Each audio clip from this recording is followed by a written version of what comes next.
Hello everyone, welcome to Education Point online. मैं बिट्टू कुमार आ गया हूं अपने इंजीनियरिंग केमिस्ट्री के लेक्चर नंबर 2 में। तो आज हम इंजीनियरिंग केमिस्ट्री के पहला वीडियो हमने आपको बता दिया था स्पेक्ट्रोस्कोपी क्या होता है, उसके हमने बेसिक्स ओवरव्यू ले लिए थे। तो जो आज हम पढ़ने वाले हैं स्पेक्ट्रोस्कोपिक टेक्निक्स के बारे में। तो स्पेक्ट्रोस्कोपिक टेक्निक्स क्या होता है पहले समझिए। तो हमारे बहुत सारे स्पेक्ट्रोस्कोपिक टेक्निक होते हैं, जिसमें से कुछ हम इंपॉर्टेंट स्पेक्ट्रोस्कोपिक टेक्निक के बारे में देखने वाले हैं। तो देखो, पहला यहाँ पे IR यानी इंफ्रारेड स्पेक्ट्रोस्कोपी। इसी स्पेक्ट्रोस्कोपिक का एक और नाम है वाइब्रेशनल स्पेक्ट्रोस्कोपी। या आपसे बोला जाए वाइब्रेशनल स्पेक्ट्रोस्कोपिक के बारे में बताओ या IR स्पेक्ट्रोस्कोपिक के बारे में बताओ, तो आप क्या समझोगे कि दोनों सेम ही है। ठीक है। दूसरा, रोटेशनल स्पेक्ट्रोस्कोपिक। रोटेशनल स्पेक्ट्रोस्कोपिक में क्या होता है कि हम जो हमारा एटम्स और मॉलिक्यूल्स होता है, जब वो रोटेट करते हैं तब उसके हम बिहेवियर्स के बारे में किस स्पेक्ट्रोस्कोपिक में स्टडी करते हैं, तो रोटेशनल स्पेक्ट्रोस्कोपिक में स्टडी करते हैं। तीसरी चीज हमारी क्या है, इलेक्ट्रॉनिक स्पेक्ट्रोस्कोपिक, या इसी का एक और नाम है अल्ट्रावायलेट स्पेक्ट्रोस्कोपिक। इलेक्ट्रॉनिक स्पेक्ट्रोस्कोपिक या अल्ट्रावायलेट स्पेक्ट्रोस्कोपिक के बारे में पूछा जाए तो आप क्या समझोगे, दोनों सेम ही होता है। ठीक है। तो इन तीनों स्पेक्ट्रोस्कोपिक को हम एक एक वीडियो करके डिस्कस करेंगे, लेकिन इन तीनों स्पेक्ट्रोस्कोपिक को समझने से पहले आपको कुछ जनरल इंस्ट्रूमेंट के बारे में समझना पड़ेगा कि ये जो स्पेक्ट्रोस्कोपिक होता है, ये जो स्पेक्ट्रोस्कोपिक है, इन सभी स्पेक्ट्रोस्कोपिक में एक जनरल इंस्ट्रूमेंट यूज किए जाते हैं जो सभी में यूज किए जाएंगे। ठीक है। क्या क्या है? पहला, सोर्स ऑफ रेडिएशन, यानी जो स्पेक्ट्रोस्कोपिक है उसमें क्या क्या इंस्ट्रूमेंट है। तो जिसमें पहला इंस्ट्रूमेंट क्या है हमारा, सोर्स ऑफ रेडिएशन, कि रेडिएशन का सोर्स क्या है, कहाँ से रेडिएशन निकलेगा। जैसे इसमें हो जाएगा इंफ्रारेड, यानी इंफ्रारेड जो होंगे वो हमारा क्या हो गया, सोर्स ऑफ रेडिएशन। इसमें अल्ट्रावायलेट रे रहेंगे, सोर्स ऑफ रेडिएशन। रोटेशनल में क्या यूज किया जाएगा, तो मतलब जनरल एक हमारा इंस्ट्रूमेंट क्या बन गया, सोर्स ऑफ रेडिएशन। मतलब एक सोर्स लेना पड़ेगा रेडिएशन के लिए। वो क्या करेगा सोर्स, तो वो प्रोड्यूस करेगा। किस चीज को प्रोड्यूस करेगा भैया, तो इलेक्ट्रोमैग्नेटिक रेडिएशन को वो प्रोड्यूस करेगा। समझ में आया। दूसरी चीज, एक हमें मोनोक्रोमेटर लेना पड़ेगा। अब ये मोनोक्रोमेटर क्या होता है भैया, मोनोक्रोमेटर मतलब ये होता है कि हमें एक ऐसा पर्टिकुलर सोर्स डिसाइड करना पड़ेगा जिसका वेवलेंथ क्या होता है भैया, सेम होता है, पर्टिकुलर होता है, फिक्स होता है। समझ गए। यानी वेवलेंथ चेंज ना हो, वेवलेंथ चेंज ना हो, कांस्टेंट हो, फिक्स हो, ऐसा हमें एक सोर्स क्या करना पड़ेगा, डिसाइड करना पड़ेगा कि कौन सा हम सोर्स ले। समझ गए। दूसरा चीज क्या, दूसरा चीज तो मोनोक्रोमेटर हो गया। तीसरा, सैंपल होल्डर। जो ये मैग्नेटिक रेडिएशंस जनरेट हो रहे हैं सोर्स के द्वारा, उस सोर्स को, और हमने लाइट लिया है, उस जो मोनोक्रोमेटर लाइट है उससे जो रेडिएशन निकलेगा तो एक इलेक्ट्रोमैग्नेटिक रेडिएशन जनरेट होंगे, उसको कौन होल्ड करके रखेगा, तो एक सैंपल होल्डर होता है। वो सारी चीज़ों को क्या करेगा, होल्ड करके रखेगा, रेडिएशन को होल्ड करके रखेगा। उसके बाद फोर्थ नंबर में क्या आता है अपना, डिटेक्टर। वो जो रेडिएशन जो होल्ड करके रखा है किसने, सैंपल होल्डर ने, उसको क्या करेगा डिटेक्टर, कन्वर्ट कर देगा, डिटेक्ट करके कन्वर्ट कर देगा। किस चीज में कन्वर्ट कर देगा, तो इलेक्ट्रिकल सिग्नल में कन्वर्ट कर देगा। और फाइनली जो हमारा रिकॉर्डर होगा वो क्या कर देगा भैया, सारी चीजों को रिकॉर्ड कर देगा और डिस्प्ले कर देगा स्पेक्ट्रम को, कि कैसा ये स्पेक्ट्रम बनता है। तो आपको समझ में आया। ये स्पेक्ट्रोस्कोपिक टेक्निक्स हमें पढ़ने से पहले हमें ये जनरल्स जो इंस्ट्रूमेंट होते हैं जो सभी स्पेक्ट्रोस्कोपिक में यूज होंगे उनको पढ़ना बहुत ज्यादा जरूरी है। तो क्या क्या है, सोर्स ऑफ रेडिएशन जो क्या काम करता है, इलेक्ट्रोमैग्नेटिक रेडिएशन को प्रोड्यूस करने का काम करता है। दूसरा, मोनोक्रोमेटर, यानी हम एक पर्टिकुलर वेवलेंथ के सोर्स को डिसाइड करेंगे। तीसरा, सैंपल होल्डर, जो सारी चीजों को क्या करेगा, सैंपल्स को होल्ड करके रखेगा। और चौथा, डिटेक्टर, जो कि उन सभी सिग्नल्स जिनको होल्ड करके रखा गया है उन सभी को क्या करेगा, ये कन्वर्ट कर देगा किसमें, इलेक्ट्रिकल सिग्नल्स में। और लास्ट हमारा फिफ्थ वन क्या है, रिकॉर्डर, जो कि सारी चीजों को रिकॉर्ड करके डिस्प्ले कर देगा। समझ गए। तो आइए हम पहला अपना स्पेक्ट्रोस्कोपिक को डिस्कस करते हैं, IR spectroscopic, that is vibrational spectroscopic. तो चलिए स्टार्ट करते हैं इसको। ये हमारा क्या रहा, पहला स्पेक्ट्रोस्कोपिक, जो कि हमने बहुत सारे स्पेक्ट्रोस्कोपिक टेक्निक्स के बारे में देखा था, जिसमें से पहला हमारा स्पेक्ट्रोस्कोपिक टेक्निक क्या है, IR स्पेक्ट्रोस्कोपिक। इसी को वाइब्रेशनल स्पेक्ट्रोस्कोपिक के नाम से भी जाना जाता है। तो ये होता क्या है, तो जैसा कि हमने बताया था आपको कि कुछ जनरल्स क्या होते हैं, इंस्ट्रूमेंट होते हैं जो कि यूज किए जाते हैं स्पेक्ट्रोस्कोपिक में। पहला एक सोर्स यूज किया जाता है, दूसरा मोनोक्रोमेटर यानी कौन सा एक लाइट हमें यूज करना है पर्टिकुलर वेवलेंथ का, और तीसरा हमने एक क्या बताया था कि एक सैंपल होल्डर लेते हैं, उसके बाद रिकॉर्डर, डिटेक्टर के बाद उसको हम क्या करते हैं, रिकॉर्ड करते हैं। ठीक है, तो उसी तरीके से हम पूरे जो IR स्पेक्ट्रोस्कोपिक होते हैं ये कैसे यूज किया जाता है, कौन कौन सी चीजें इसमें होती है, क्या क्या इसके एप्लीकेशंस हैं, इन सभी चीजों के बारे में हम क्या करेंगे, इसमें डिस्कस करने वाले हैं। तो पहले आप समझिए कि ये हमारा IR स्पेक्ट्रोस्कोपिक होता क्या है। बेसिकली ये जो IR स्पेक्ट्रोस्कोपिक है ये मॉलिक्यूल्स जब आपस में वाइब्रेट करते हैं, मॉलिक्यूल्स जैसे आपस में बॉन्डिंग में है, मॉलिक्यूल्स आपस में एक बॉन्ड बना के बैठे हुए हैं, अब उन सभी के बीच में जो वाइब्रेशंस होते हैं उनके बॉन्ड लेंथ कभी घटता है कभी बढ़ता है, उनका एंगल चेंज होता है, ये सारी चीजों के बारे में हम IR स्पेक्ट्रोस्कोपिक में ही समझेंगे। जैसे सपोज एक काम करते हैं, एक एग्जांपल से समझाता हूं। जैसे कोई दो लोग बैठे हुए हैं और एक तीसरा बीच में बैठा है, इसके दो साइड में दो लोग बैठे हैं सपोज, ठीक है, एक आदमी यहां बैठा है और इसके साइड में दो लोग बैठे हुए हैं। हम बाहर से क्या करेंगे, एनर्जी देंगे, हम बाहर से कुछ एनर्जी देंगे। पहले से ये दोनों जो हैं, इस आदमी तीसरे बंदे जो बीच में बैठे हैं इससे क्या है, कांटेक्ट में है, बॉन्ड में है, एक अलग उनके पास एनर्जी है ताकि वो आपस में कनेक्ट है। लेकिन जैसे ही हमने उसको एक्स्ट्रा एनर्जी दिया तो क्या हुआ, इसकी बॉन्ड लेंथ की एनर्जी और बढ़ गई, जिससे क्या होता है, वाइब्रेशंस इंक्रीज हो जाते हैं। जैसे समझिए ये हमारे पास क्या है, तीन मार्कर है, एक मार्कर यहाँ पे, एक मार्कर यहाँ पे और एक ये है। जैसे एग्जांपल के लिए मैं समझा दूं, सबसे बढ़िया एग्जांपल है H2O, पानी ले लो भाई। तो देखो हाइड्रोजन 2 है भाई, ऑक्सीजन कितना है, 1 है। पहले समझना, इसको समझने से पहले मैं कुछ बेसिक चीजें बता रहा हूं आपको। ये हमारा H2O दैट इज पानी है। अब हमने ये ऑक्सीजन बीच में हुआ, हाइड्रोजन एक इधर होगा, एक हाइड्रोजन हमारा किधर होगा, तो हमारा एक हाइड्रोजन इधर हो जाएगा। अब भैया बात कुछ ऐसी है कि ये हाइड्रोजन जो है इस ऑक्सीजन के साथ एकदम बढ़िया कांटेक्ट में है और इस ऑक्सीजन के साथ भी ये क्या है, बंधा हुआ है। अब क्या होगा इन दोनों चीजों के बीच में, पहले से इसका दोनों का एनर्जी तो आपस में है, तभी तो ये बॉन्ड बना के बैठे हुए हैं। तो हम क्या करते हैं, इन पे अगर IR रेडिएशन को भेजते हैं, सुनना ध्यान से, जब हम इन पे क्या करते हैं, IR रेडिएशन को भेजते हैं तो ये क्या कर लेते हैं, उनकी एनर्जी को एब्जॉर्ब कर लेते हैं। अब भाई पहले से एनर्जी था तो बॉन्ड बना के बैठा था, हमने IR रेडिएशन भेजा तो उसकी एनर्जी और क्या हो गए, इंक्रीज हो गए। और जैसे उनकी एनर्जी इंक्रीज होती है, ये जो बॉन्ड है ये आपस में क्या होने लगते हैं, वाइब्रेट होने लगते हैं, वाइब्रेट होने लगते हैं, क्योंकि इनकी एनर्जी को हमने क्या कर दिया है, इंक्रीज कर दिया है। और वाइब्रेशन के कारण बहुत सारी चीजें इसमें देखी जाती है, बहुत सारी प्रोसेसेस जो होती है वो होने लगती है। अब कौन कौन सी प्रोसेसेस होती हैं वो सारा कुछ हम क्या करेंगे, इसमें आपको समझाएंगे। बट आपको समझ में तो आ गया ना ये IR रेडिएशन यूज कैसे हो रहा है, कि कोई एक पहले से दो एलिमेंट है, एलिमेंट आपस में बॉन्डिंग में है, हमने उस पर IR रेडिएशन को भेजा तो ये मॉलिक्यूल्स जो होता है ना, अपना क्या करता है, थोड़ा सा एनर्जी लेवल को इंक्रीज करता है, अपने बिहेवियर को अलग अलग तरीकों से क्या करता है, शो करता है। समझ में आया? तो चलो इसको बढ़िया से हम समझते हैं कि IR रेडिएशन, IR स्पेक्ट्रोस्कोपिक है क्या। तो यहां पे वही लिखा हुआ है कि इंफ्रारेड IR रेडिएशन, IR मतलब क्या होता है, infrared. Infrared spectroscopic is a vibrational spectroscopic technique. मतलब जो IR रेडिएशन होता है, सॉरी IR स्पेक्ट्रोस्कोपिक है, उसको एक और नाम से जाना जाता है, किस नाम से, वाइब्रेशनल स्पेक्ट्रोस्कोपिक। समझ गए? अब ये एक पावरफुल टेक्निक होता है भाई, एक पावरफुल टेक्निक है जो किसी भी मॉलिक्यूल्स के बॉन्ड स्ट्रक्चर को समझाने का काम करता है, कि कोई मॉलिक्यूल्स जो होगा वो किस तरीके से बिहेवियर शो करेगा, किस तरीके से क्या करेगा जब उस पे इंफ्रारेड भेजते हैं तो। ठीक है, उसके बाद देखो, इन विच मॉलिक्यूल्स एब्जॉर्ब, इन विच इसके अंदर, इस प्रोसेस के अंदर क्या करते हैं, जो मॉलिक्यूल्स होते हैं वो किसको ऑब्जॉर्व करते हैं भैया, तो इंफ्रारेड को क्या कर लेते हैं, एब्जॉर्ब करते हैं और अपनी जो एनर्जी है उसको क्या कर लेते हैं, बढ़ा लेते हैं। अब वो बढ़ाने के कारण देखो, इंफ्रारेड रेडिएशन कहां से कहां तक होता है, यहां से 4000 से लेकर यानी 4000 से लेकर 400 सेंटीमीटर इनवर्स, क्योंकि ये नीचे की तरफ हम लिखते हैं इसको, जो फ्रीक्वेंसी होती है रेडिएशंस की वो इसी क्रम में लिखी जाती है, centimetre inverse, causing vibrational transitions of chemicals bond.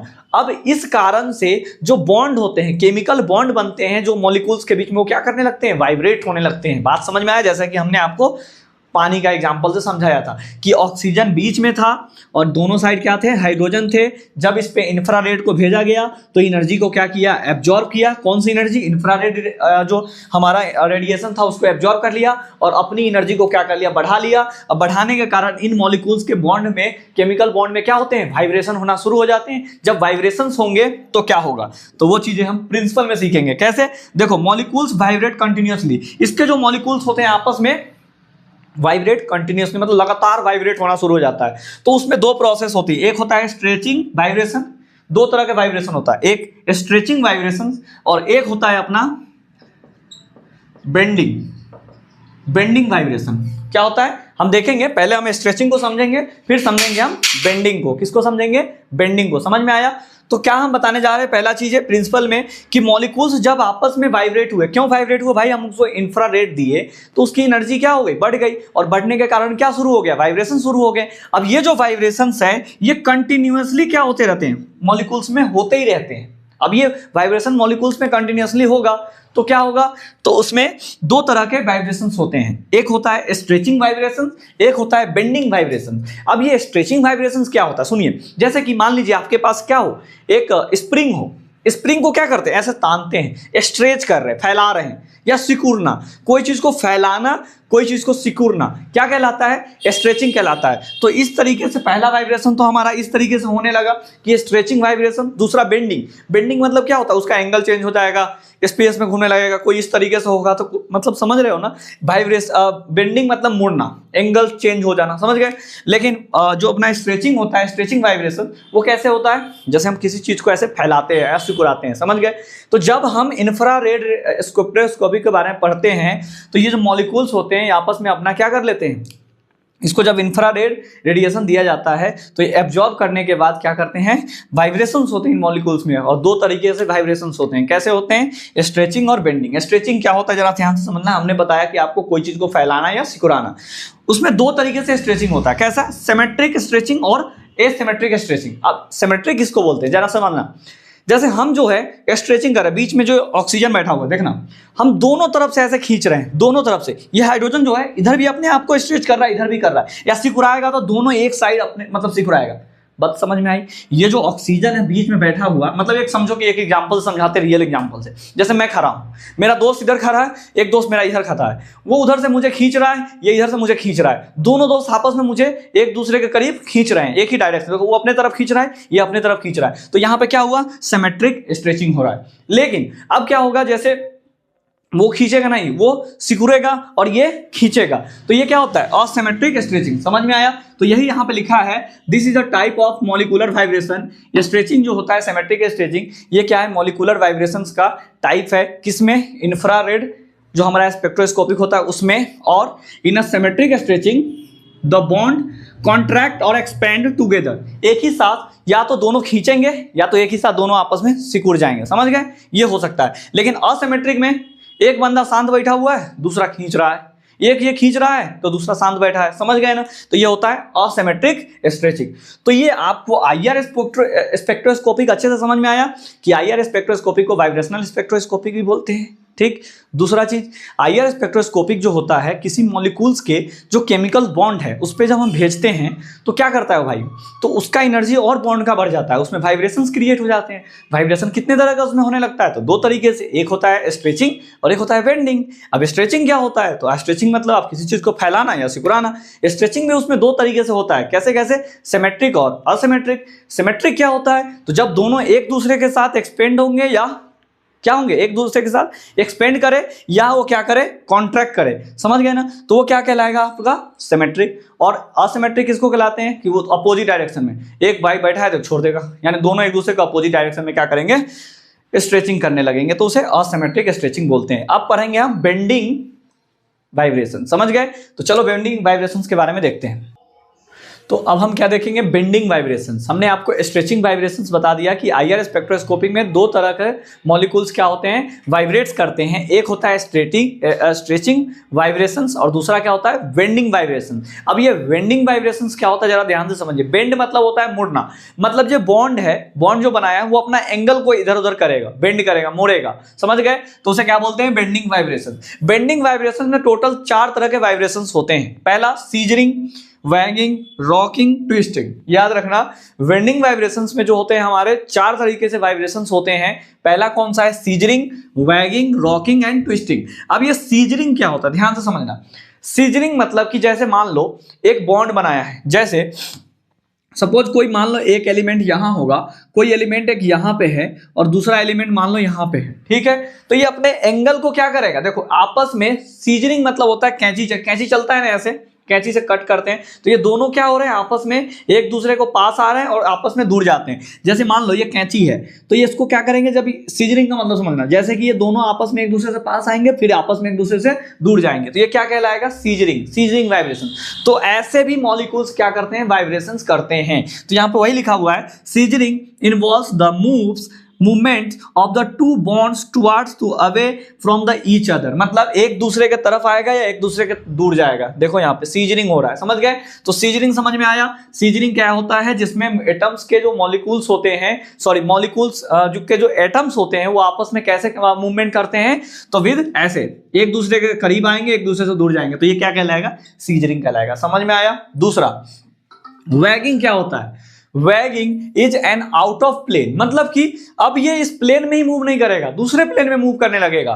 Waging is the out of plane movement, यानी ये एक आउट ऑफ प्लेन मूवमेंट्स है, where atoms move up and down, जहां पे एटम्स मूव करते हैं अप या down, compare to the plane के कंपेयर में, यानी इस प्लेन में नहीं करेगा, दूसरे प्लेन में जाके ये मूव करेंगे।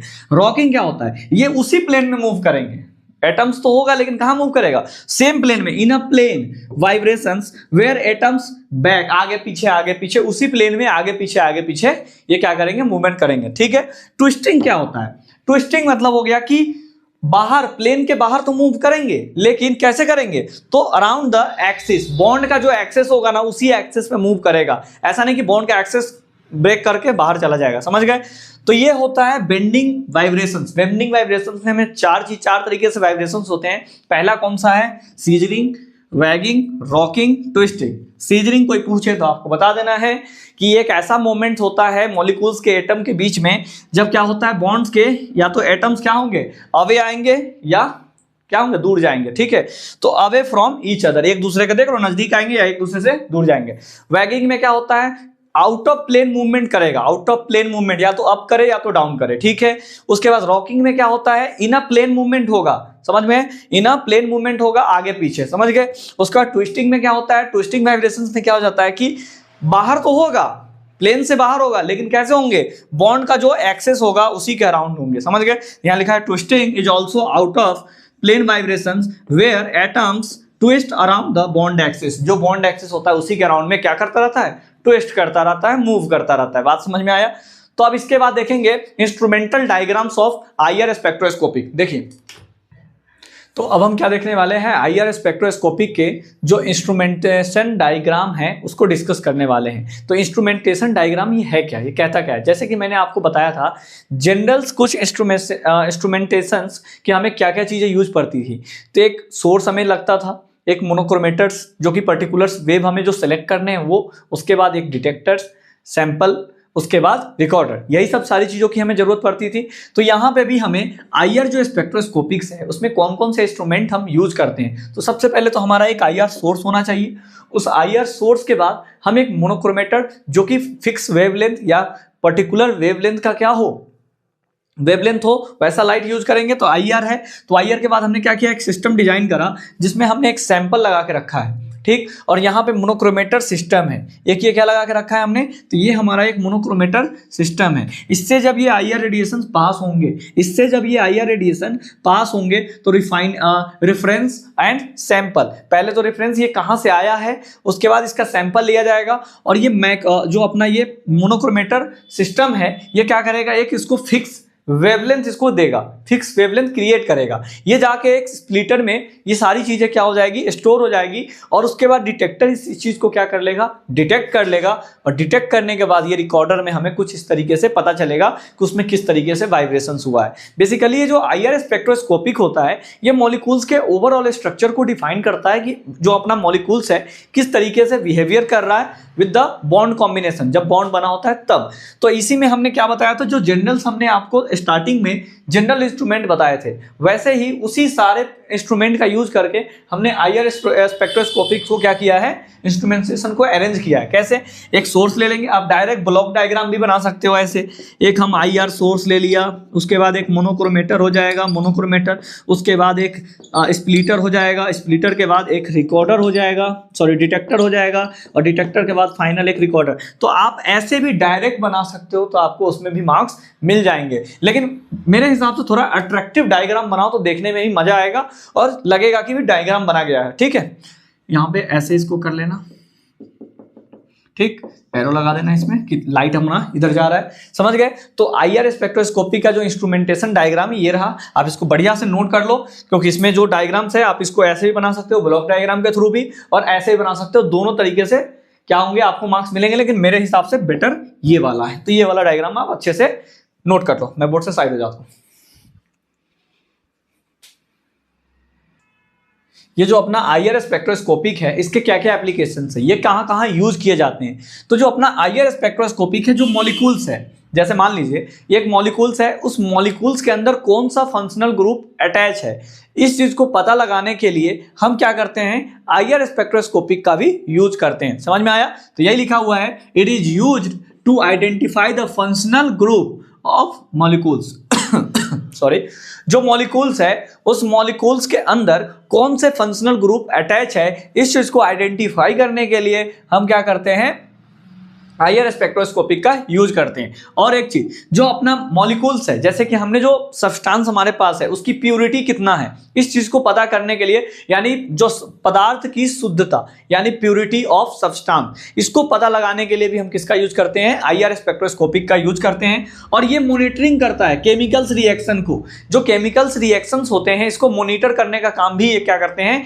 IR स्पेक्ट्रोस्कोपिक करता है। समझ में आया। और लास्ट अपना क्या है, it is used in pharmacy industry, यानी यही हमें बताता है कि कितना किसका क्वांटिटी हमें मतलब मिलाना है, कौन सा जो फार्मेसी जो इंडस्ट्री में जो अपना केमिकल्स बन रहे हैं, जो हम वहां पे दवाइयां बना रहे हैं, वो सारी चीजों में कॉम्बिनेशन कैसा होगा, कौन चीज हमें कितने मात्रा में मिलानी है, ये सारी चीजें IR स्पेक्ट्रोस्कोपिक्स का यूज करके भी किया जाता है। तो आई होप आपको ये IR स्पेक्ट्रोस्कोपिक बहुत अच्छे से समझ में आया है। पहले तो आप IR स्पेक्ट्रोस्कोपिक होता क्या है वो आप डिफाइन करोगे, उसके बाद पेपर में कैसे लिखना है मैं बता देता हूँ। IR स्पेक्ट्रोस्कोपिक क्या है उसको डिफाइन कर दिया, उसके बाद उसमें बताएंगे कि उसमें दो तरीके से वाइब्रेशंस होते हैं, एक होते हैं आपके कौन से, स्ट्रेचिंग वाइब्रेशंस, एक होते हैं बेंडिंग वाइब्रेशन। स्ट्रेचिंग में भी दो तरीके से हमने बताया, सिमेट्रिक, असिमेट्रिक वाइब्रेशंस, और हमने बेंडिंग में आपको 4 वाइब्रेशंस के बारे में बताया, scissoring, waging, rocking and twisting. उसके बाद हमने आपको इंस्ट्रूमेंटल्स डायग्राम्स के बारे में बताया कि जो IR स्पेक्ट्रोस्कोपिक्स होते हैं उसके इंस्ट्रूमेंटल डायग्राम्स कैसे होंगे, वो आपको जनरल जो आपके इंस्ट्रूमेंटेशन दिए थे उसी के हिसाब से हमें बनाना है। आपको अगर परीक्षा में याद भी ना रहे तो आप क्या करना, वो ब्लॉक डायग्राम करके भी आप बना के आ जाना, छोड़ना मत इंस्ट्रूमेंटेशन डायग्राम, समझ गए। उसके बाद इसके एप्लीकेशंस भी आप लिख देना कि ये फंक्शनल ग्रुप को आइडेंटिफाई करने के लिए यूज किया जाता है, सब्सटेंस की प्योरिटी को चेक करने के लिए यूज किया जाता है, और तीसरा केमिकल रिएक्शंस को ये मॉनिटर करता है, और चौथा क्या बता दोगे आप, ये फार्मेसी इंडस्ट्री में भी बहुत ज्यादा यूज किया जाता है। तो आई होप आपको ये बढ़िया से IR स्पेक्ट्रोस्कोपिक समझ में आ गया होगा। मिलते हैं अपने नेक्स्ट स्पेक्ट्रोस्कोपिक टेक्निक के साथ नेक्स्ट वीडियो में। तब तक अपने और अपने परिवार का ख्याल रखिए। बाय।